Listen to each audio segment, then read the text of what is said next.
Hello friend, तर मी बनवत होती दही भेंडी. त्यासाठी ते ना मी भेंडी स्वच्छ धुवून बारीक कट करून घेतली होती आणि थोडीशी ना तव्यावर वाफवून घेतली. वाफवल्यामुळे थोडी ती नरम होईल म्हणून वाफवून घेतली होती. तुम्हाला नसेल वापरायची तर तुम्ही नाही वापरली तरी चालेल, पण थोडी ना ती कडक लागली असते खाताना. शिजली असते भेंडी पण थोडीशी कडक लागली असते, म्हणून थोडीशी वाफवून घेतली झाकण ठेवून. आणि इथे ना एका बाउलमध्ये मी दही, लाल तिखट, हळद, मीठ आणि आपलं शेंगदाण्याचं कूट आहे ते टाकून त्याची एक पेस्ट बनवून घेतली. इथे हळद, लाल तिखट आणि शेंगदाण्याचं कूट टाकलं होतं.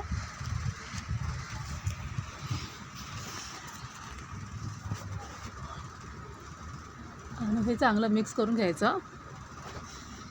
मिक्स करून झाल्यावर आपण फोडणीसाठी जेव्हा कांदा देणार तेव्हा त्याच्यावर ही पेस्ट ओतायची. बघा, मी भेंडी भाजलेल्याच तव्यामध्ये थोडं तेल टाकलं आहे.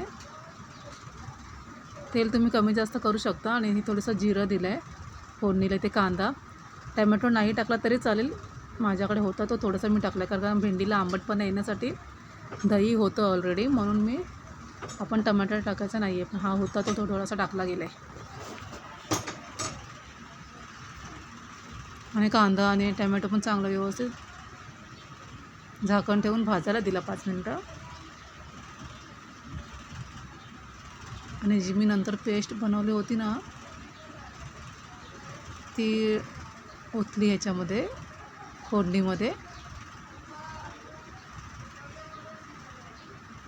तुम्हाला किती दही हवं हे तुमच्या ह्याच्यावर आहे. तुम्ही जर भेंडी जास्त असेल तुमच्याकडे तर तुम्ही दही पण जास्त घेऊ शकता.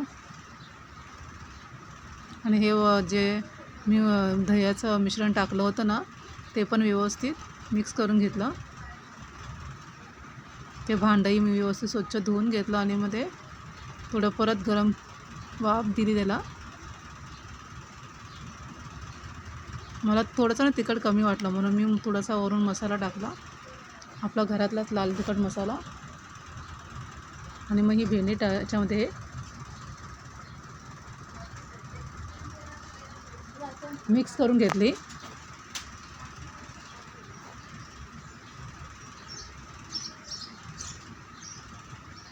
आता भेंडी वाफवल्यामुळे त्याला शिजायला वेळ लागणार नाही आहे, तरी पण मी झाकण ठेवून 1-2 मिनटासाठी त्याला शिजू दिलं आहे. हे बघा, इथे भाजी आपली भेंड्याची तयार आहे.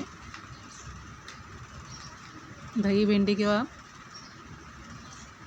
तुम्ही काही नाव देऊ शकता त्याला. हे बघा, अशी मी मस्तपैकी ती भाजी शिजवून घेतलेली आहे.